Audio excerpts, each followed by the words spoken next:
This is me, your girl, Empress Goddess of Georgia Peach. I know it's been a while, but let's get in here. Let's discover the presence of God. And famous saints. Level 500 indicated a change in paradigm from intellectualization to experiential subjectivity and denoted various levels of love. It was also notable that only 4% of the world's population reached calibration level 500, and only 0.4% reached level 540, unconditional love. Consciousness level 600 was extremely rare. The level of the 400s represents intellect, reason, logic, science, and the Newtonian paradigm. For most educated spiritual seekers, the 400s represent a springboard, but also often a great barrier. And it is notable that Einstein, Freud, and Sir Isaac Newton all calibrated at 499. The 200s and 300s indicate integrity, goodwill, morality, and overall goodness of intention. Then came the crucial discovery that consciousness level 200 is critical because it demarcates truth from falsehood. It was also noted that levels above 200 represent power, and those below 200 represent force. The levels below 200 descend into the obvious egotisms as well as animal instincts of pride, desire, greed, anger, hate, guilt, shame, and apathy. The calibrated levels also correlate with the capacity for spiritual insight, emotionality, and perceptions of the world and self. The calibrated scale and its correlations enabled the construction of the now widely known map of consciousness. The ego mind is a dualistic construction that originated as animal consciousness, which, eons later, evolved through primitive hominids and finally to Homo sapiens, in which a prefrontal. I'm doing well, love. How you doing? Just been a little busy today. I got a job, so I start working in the morning. So I'm just kind of moving around a little bit. Thank you for dropping in. I love you. Hey, how's your day been going?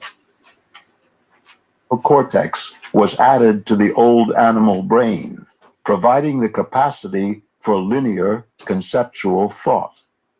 Thus, initially, the mind primarily became a new tool for the expression of animal instincts through what is now called the ego. Examination of the mind structure shows that its function is comparable to the hardware of a computer, and the software represents the programming by society as well as by inherited influences. The fundamental innocence of mankind is based on the reality that the human mind is incapable of discerning truth from falsehood.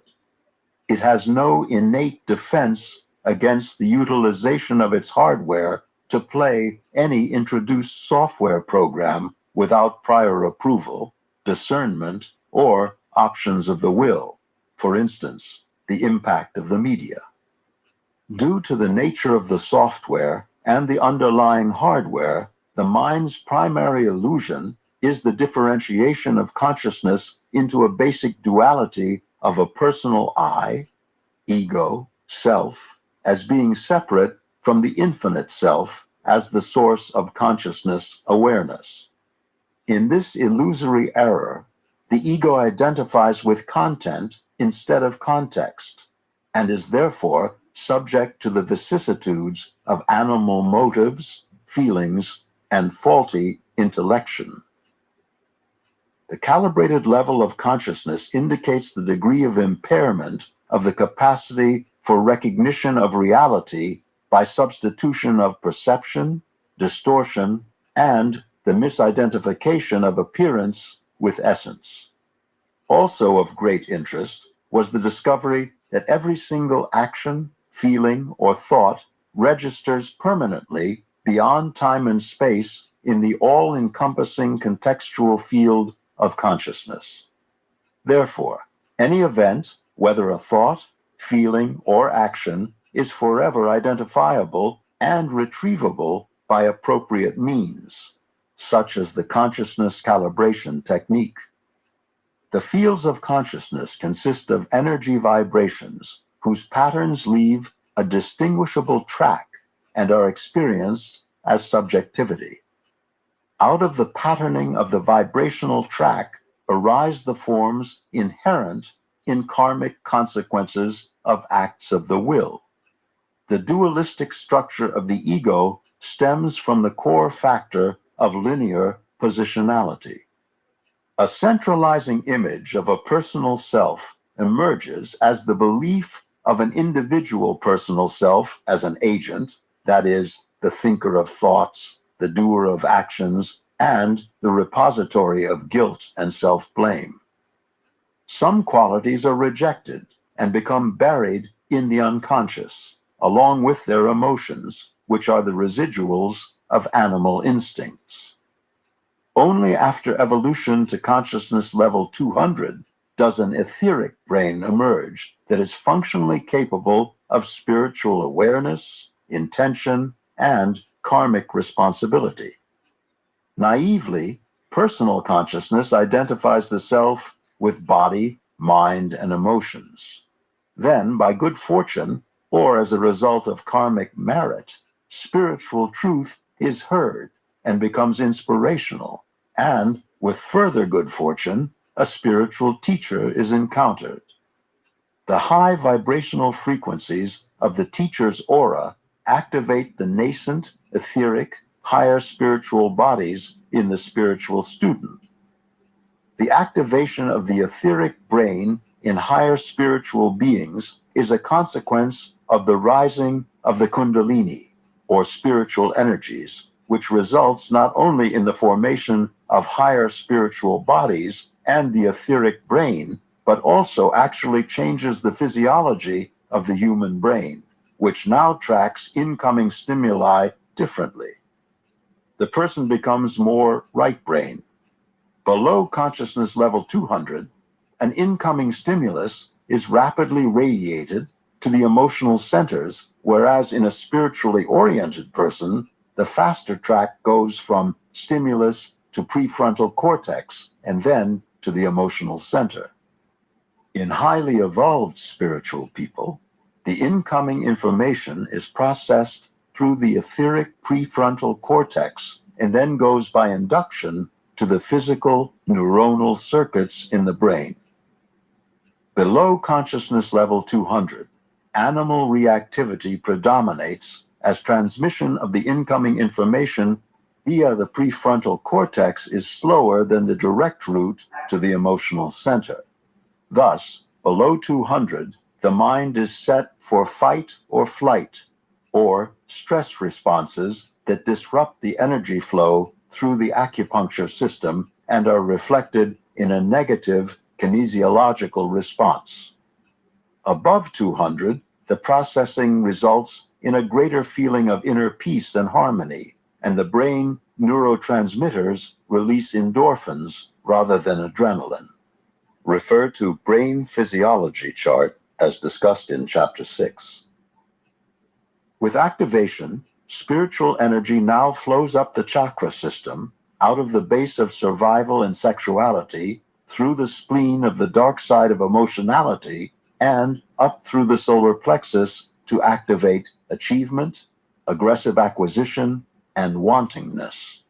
With spiritual intentionality and assent of the will, spiritual endeavor then leads to the predominant energy accumulation of the heart at consciousness level 500, reflected as concern for others.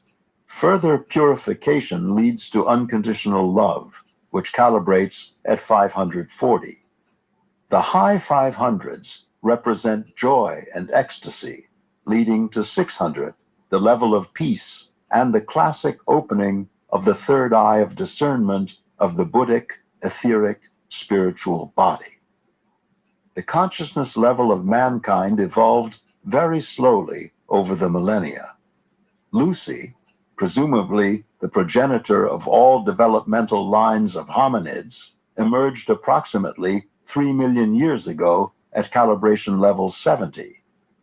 Much later emerged Neanderthal man, who calibrated at 75. Then Homo erectus at 80. And finally, modern man 600,000 years ago as Homo sapiens idelta at 85. At the time of the birth of the Buddha, the consciousness level of all mankind stood at 90, and by the time of the birth of Jesus Christ, it had reached 100. The consciousness level of mankind through the last 5 or 6 centuries remained at 190, where it stayed until the late 1980s, when, coincident with the time of the harmonic convergence, it made a spectacular jump to 205. It remained at that level for the next 17 years, and then suddenly, in November 2003, concomitant with the harmonic concordance, it jumped to 207. Interestingly, this significant event was observed and recorded at the end of a lecture given on that day in front of a large audience in San Francisco. At 5:15 p.m., the consciousness level was again reaffirmed at its previous level of 205, and by 5:30 p.m., it had reached 207, where it remained until recently, when it went back down to the present level of 206 due to the impact of the media and world events. By understanding and accepting the nature of the ego, it is transcended and finally collapses and disappears when all its positionalities and their resultant dualities have been surrendered. The ego does not become enlightened, but instead disappears, and a transcendental reality replaces it. Just as the sun shines forth when the clouds disappear, the reality of the self shines forth of its own as revelation, realization, and enlightenment. Descriptively, it is a condition that replaces the prior state of consciousness. Its occurrence has been subjectively reported as being identical in nature throughout the ages and in all cultures in which all realized mystics and avatars agree that it is profound and beyond adequate languaging. At the last doorway to enlightenment stands the ego's final challenge, which is the central core belief that it is the source and locus of not only identity, but also of life itself. At that point, one is all alone and shorn of all protection or comforting props, belief systems, or even memory. There is solely available within one's aura the high-frequency vibration of the consciousness of the enlightened teacher, with its encoded knowingness.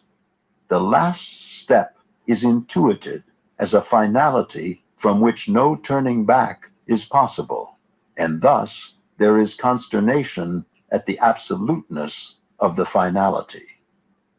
Then arises the knowingness to walk straight ahead no matter what, for all fear is illusion.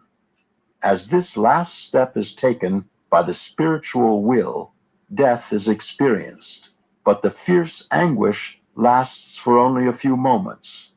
The death of the ego is the only actual death that one can possibly experience, in contrast to which the previous deaths of leaving the body were relatively trivial.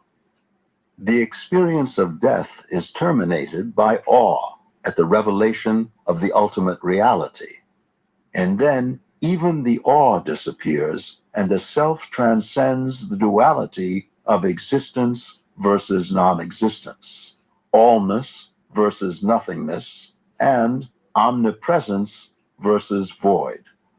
Even isness and beingness are seen as meaningless mentations.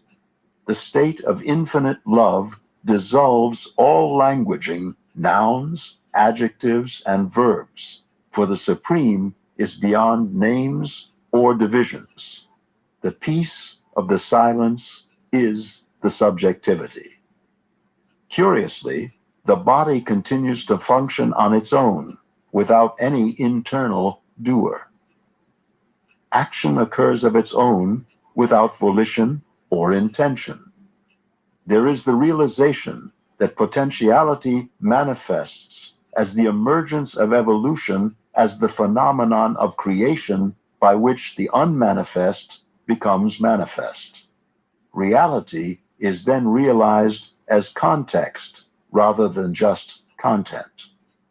Life is an expression of eternal consciousness, and therefore actual real death is not a possibility, which is a corollary to the more familiar laws of the conservation of energy and matter. Everyone already has a calibratable level of consciousness at birth that is reflective of karmic inheritance. Earthly life can be seen as a staging platform to other dimensional levels of consciousness. Everyone is on an evolutionary journey of that consciousness, and compassion is born out of that realization by the exclamation, Gloria in excelsis Deo. Enlightenment is the consequence of the surrender of all dualistic illusions to truth. All suffering ends with dissolution of the ego's positionalities. Thus do we praise the Lord God for radiating light to the world. Chapter 1. Devotional Non-Duality. Introduction. Spiritual evolution is accelerated consequent to intention, alignment, dedication, and clarity, as well as efficiency of time and effort. Thus, precision of the process is facilitated by elucidation of its prime elements and by identification of non-essentials. Many of these have already been identified in previous books in these published studies, such as Truth versus Falsehood, Hawkins, 2005. Thus, aberrant spiritual teachings can be avoided. Also of benefit are the highly calibrated teachings and practices that are verifiably integrous. Devotion.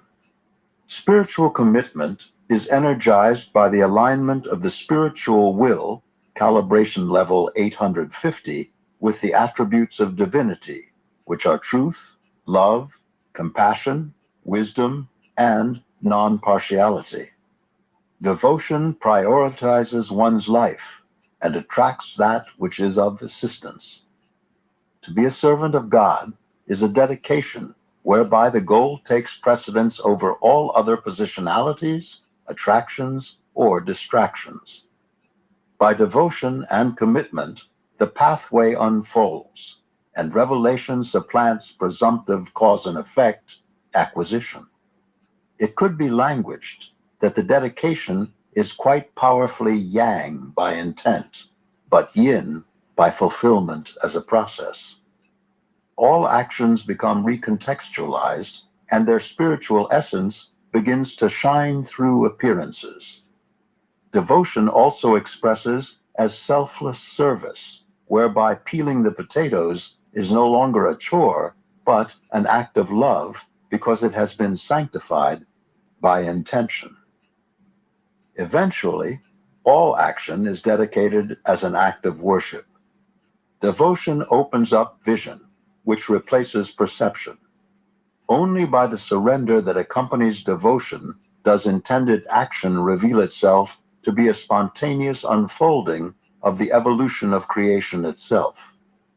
Devotion to God replaces the ego's devotion to its own self-interest, and one witnesses the effects or consequences of the overall field. Worship is recontextualized by devotion. It is not done for the benefit of the worshiper or the imaginary benefit to God, but instead it is merely an acknowledgement of reality. It is aligned with gratitude for the gift of awareness, consciousness, as the reality of the knower, self. It is by virtue of the truth of the reality of divinity that the reality of divinity can be realized. apperceived and comprehended, which results in gratitude for the capacity for the recognition. Thus, devotion is not the same as piety, nor is it a mood, but instead it is a way of life and a way of being with oneself, God, and the world. In duality, manifestation is perceived as linear, and therefore there are both a cause and an effect to be conceptualized and perceived. Positionalities result in perception, and vice versa. Thus, the intrinsic spiritual truths of religion, context, became obscured historically by people, places, objects, dates, and ethnic legend, content. Also, by conceptual limitation, divinity became anthropomorphized and conceived of as having the limitations of human emotional proclivities, such as favoritism, anger, jealousy, pride, and egoistic needs. By analogy, it is apparent that sunlight and the sky merely are, without partiality or arbitrary preference. Despite limitations, within the core of religions is the primordial spiritual truth from which they arose. Note, however, religions progressively calibrate lower than the calibrated levels of the truth of their great spiritual teachers, the founders, avatars. Thus, much becomes lost via ecclesiastical doctrines' contamination and dilution by cultural, ethnic, and political splinter subgroups and their belief systems. Non-duality means to bypass particularization and return to unobstructed, verifiable, basic truth. Throughout history, all the great sages have proclaimed the same truths. Although many great sages began their personal lives with traditional religion, they eventually transcended the institutional limitations. Self-realization resulted in their descriptive categorization or nominalization as mystics, about which there is much misinformation, due to the lack of accurate understanding of the condition, which is an intrinsic inner state. Transcendence by illumination is statistically unusual and therefore frequently baffles comprehension. Over time, however, mysticism became clarified as the inner pathway to the realization of the religious spiritual truths of God as immanent, rather than, as commonly described religiously, only transcendent. Advanced levels of spiritual evolution, however, were traditionally recognized and often designated as sainthood. Non-duality means without form, division, or limitation, such as time, locality, or mentalization, including arbitrary linear presumptions. Divinity is, by its innate qualities, omniscience, omnipresence, and omnipotence, and all evolves as a consequence of the unmanifests becoming manifest as evolutionary creation. Divinity emanates as consciousness awareness, which sources creation in its expression as the emergence of existence. The conditions implied by the terms beingness, existence, awareness, or consciousness are without subject or object and devoid of causal qualities.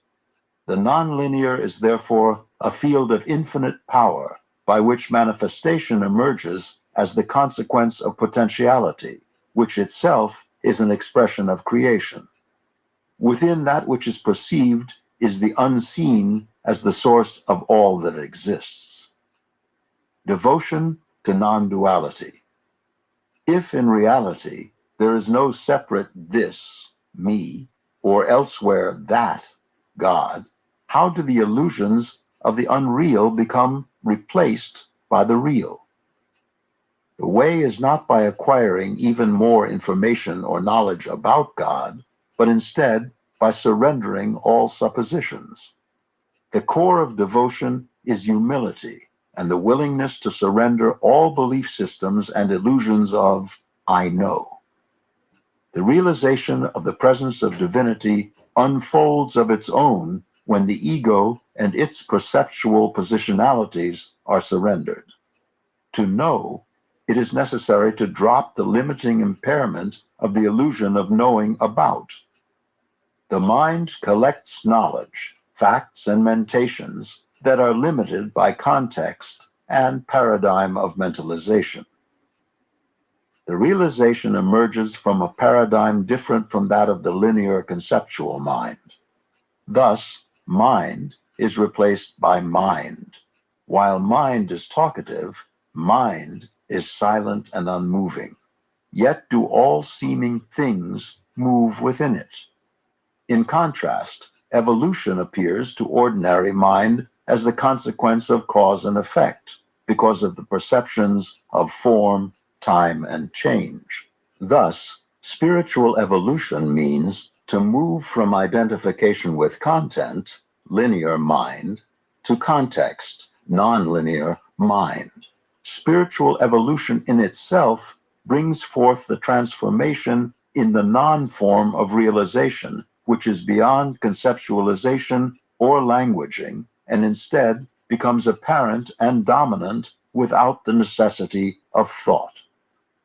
Traditionally, the way of non-duality has been the province of the mystics of all religions who sought the realization of truth rather than just worshiping its description.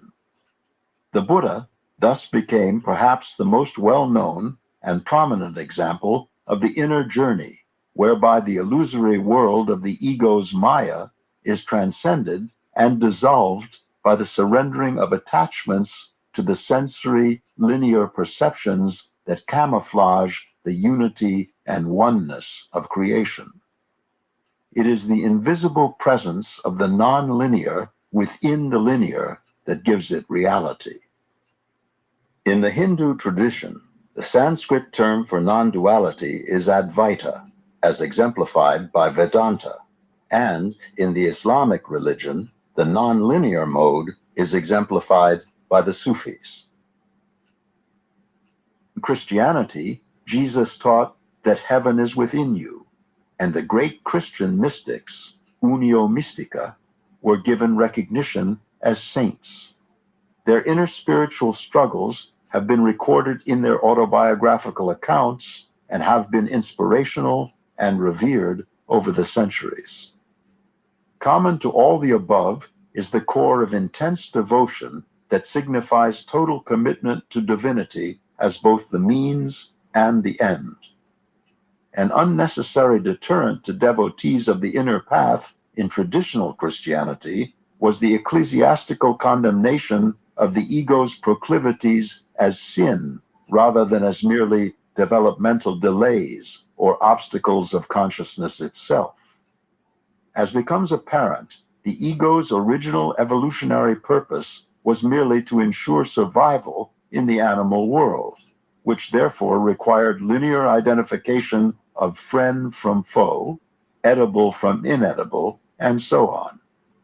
Instinctual drives were religiously labeled as evil, and therefore, because of the nature of the human psyche, they were denied, suppressed, projected onto others, or at least compensated for by guilt, self-condemnation, penance, suffering, or even the payment of money as indulgences, or a variety of other, including animal, sacrifices.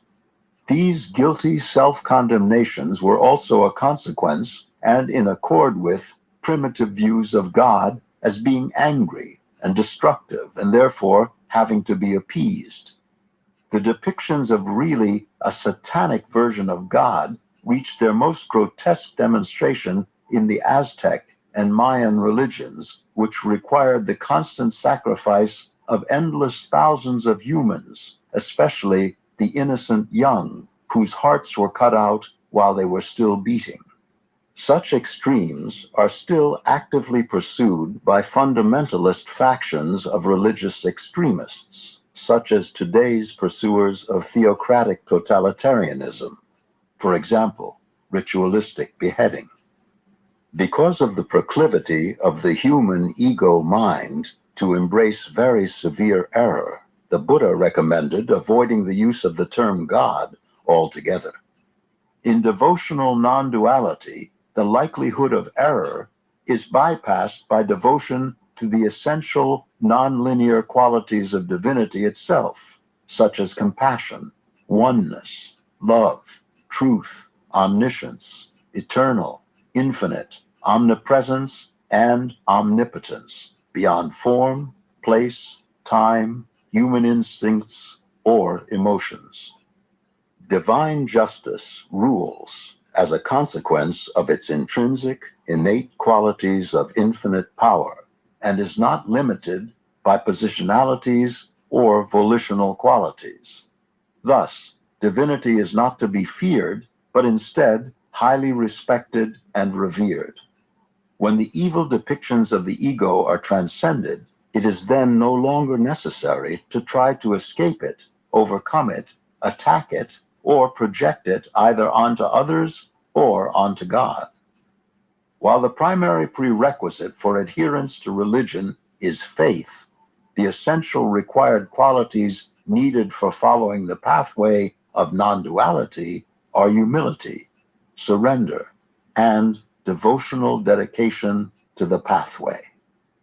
It is readily observable that followers of religions are characterized by the presumption of I know via scriptural authority, ecclesiastical doctrine, historical precedent, etc.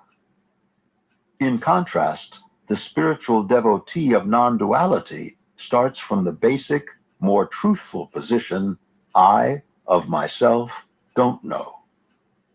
In Christianity, Jesus Christ is the way, and without his help, grace, the ego, sin, cannot be transcended.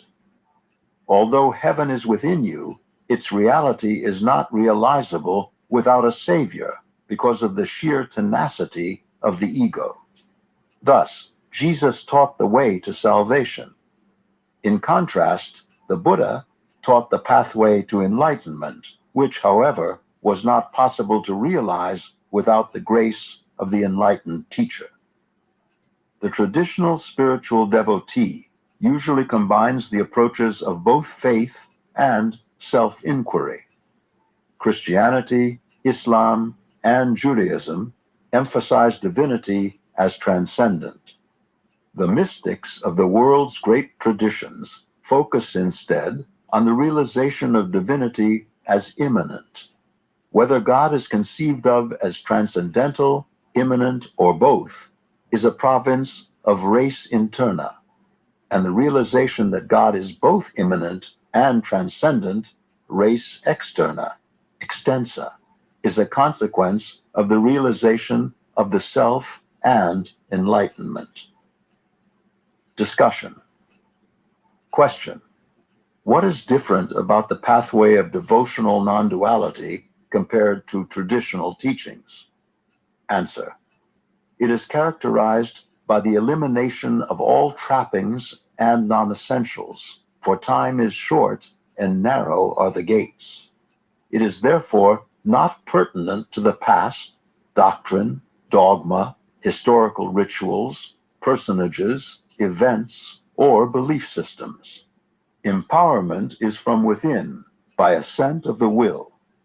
Truth stands forth of its own when the obstacles are removed.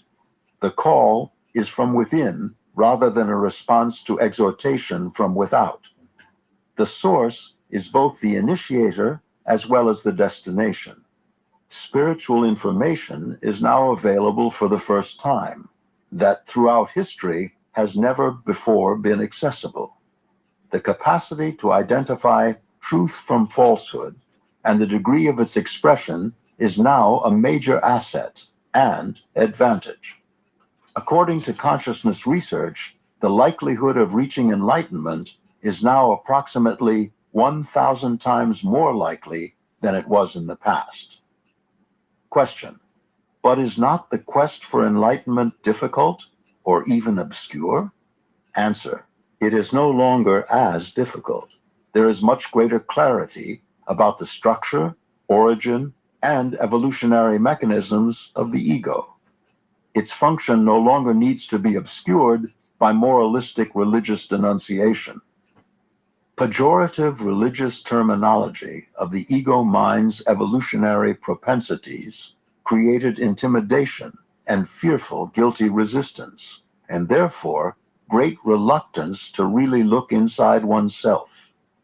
If viewed with clarity, the ego's mechanisms obviously seem to be merely the means for presumptive biological, emotional survival. They serve the evolution and survival of the animal body and its primitive mental mechanisms. The ego is now conceived to be primitive rather than evil or demonic.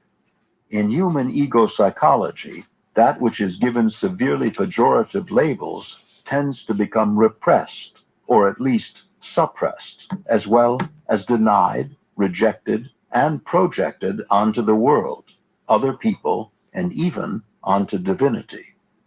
Such depictions also result in other psychological measures, such as opposite formation, excessive attempts at undoing, obsessive guilt, self-condemnation, self-hatred, and seeing oneself as evil, hateful, and unlovable. With a more enlightened view, the ego is merely seen to be needful of correction and transcendence. Question: is not the pathway of non-duality arduous? Answer: it is not the pathway that is arduous, but merely the degree of the ego's resistance to it. This resistance is overcome by invoking the will, which then institutes the spiritual capacities for dedication, effort, and the willingness to surrender obstacles. Devotion invites the power of love, by which humility removes the ego's props and positionalities. It also activates the utilization of information that is transformative. Intention energizes willingness, which thereby... What's up, my little bugs? Hope all is well with everyone today. I'm doing good. Just popped up for a minute or two. Y'all make sure y'all like, share, subscribe to the video, all right? Enables transformation to replace the limitations consequent to resistance. It is only necessary to institute rather simple procedures and processes that could be likened to spiritual engineering, by which identifying the structures and forces involved automatically reveals the necessary processes required to undo the basic structural functions. Question: example?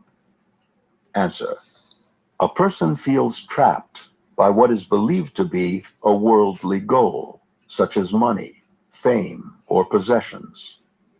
With analysis, it becomes clear that it is not the things themselves to which one is attracted or attached, but primarily the juice or pleasurable emotional gratification attached to them. The juice. It is really not winning that is desired or important, but the payoff of the juice of emotional satisfaction itself. Thus, the question arises not whether one can relinquish the desire for wealth and fame, but could one surrender the juice of the payoff to God? With resistance, the mind may think, no, I can't. But then, if questioned again, at gunpoint, could you? The answer is obviously, oh yes. Therefore, the underlying process of resistance is not could, but would. Can't implies impossibility, Right. whereas don't want to or would implies that the real underlying resistance is that of unwillingness. That's what my father used to tell me all the time growing up. There's no such word as can't. To surrender a goal does not mean to automatically lose it. What is elusive via greed often effortlessly materializes as a consequence of evolving to a higher level of consciousness. Note that the level of experiential happiness rises in exact accord with the level of consciousness and not with material success. Question: Why is devotion necessary or important? Answer. The mind is often aware of error and character defects, but it lacks the power or incentive to surrender them. Devotion is of the heart and has the strength and motivation to overcome resistances and obstacles beyond the capacity of mere mentalization. An aspect of devotional love is constancy, as well as loyalty and commitment, no matter what. Devotion includes fortitude and alignment with endeavor, and is like the glue that holds all these aspects together. Devotion is like an inner valor or fortitude that incorporates courage, willingness, and conviction together with the knowledge of essential information. It develops wisdom, patience, and forbearance with experience. Because of focus, it also develops skill and aptitude for processing the levels of consciousness as they are encountered, as per Transcending the Levels of Consciousness, Hawkins, 2006. Chapter 13, Transcending Identification with the Ego Self. Introduction. This subject is the core of all spiritual endeavors. The undoing of the identification with the ego self is the primary focus of spiritual evolution and is the enigma that has baffled even the most erudite minds of history. The crux of the problem is misidentification with qualities of the ego-mind processing function already identified with the linearity of the localization of phenomena. This is a natural consequence associated with the physical reality of the experience of life as a body. The primary problem is misidentification of the actual source of subjectivity and the presumption that it is local rather than non-local. An analogy to the above would be that of electricity, which is a generic type of energy and therefore impersonal. When it runs through a toaster or a fan, the device would then mistakenly identify itself as being the primary source and not realize that it is only an outlet unit. Without the life energy of electricity, each receiving unit would be inert. The disassembly of the ego mechanism is facilitated by an understanding of its evolutionary origins and progression over eons of time, which have already been alluded to with charts and examples. By historical origin, the requirement for the survival of life in physically separate units required acquisition and therefore the capacity for investigative processing of energy sources. This processing function then became identified as I by virtue of experiential subjectivity. To continue the analogy, the primordial source of life energy is independent of localization as units. The units assume themselves to be primary rather than merely expressions of a universality. The energy of life is a radiance from the field of consciousness, which is the mode of the presence of divinity that manifests in physicality as creation.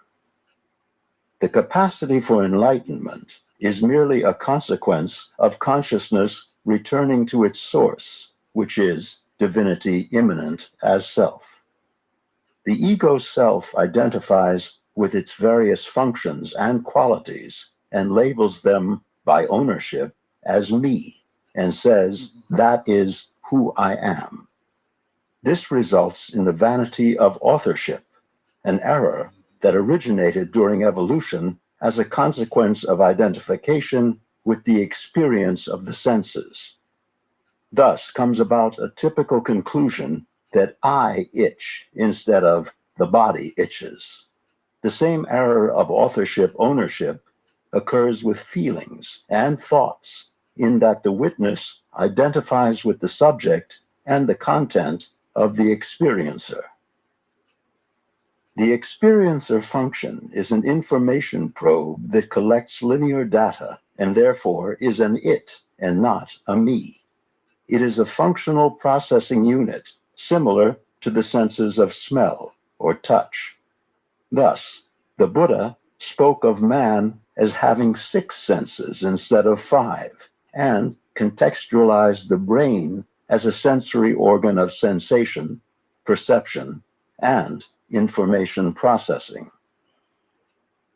Prior to the evolution of consciousness reaching calibration level 200, there is no innate subjective awareness of beingness or existence as such.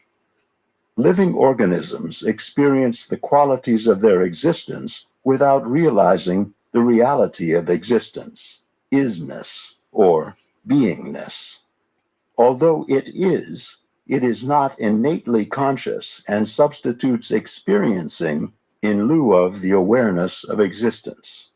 As consciousness continues to evolve, the quality and the value of existence itself arise, and hence the search for its source. Disassembly of the ego self. Once the evolutionary structure and function of the ego are understood, its disassembly is facilitated by the inner decision to pursue that which is real and eternal, rather than that which is temporal, transitory, and ephemeral. When one has chosen the spiritual pathway, the question arises of how to proceed through ordinary human life, now that one has a different overall motivation.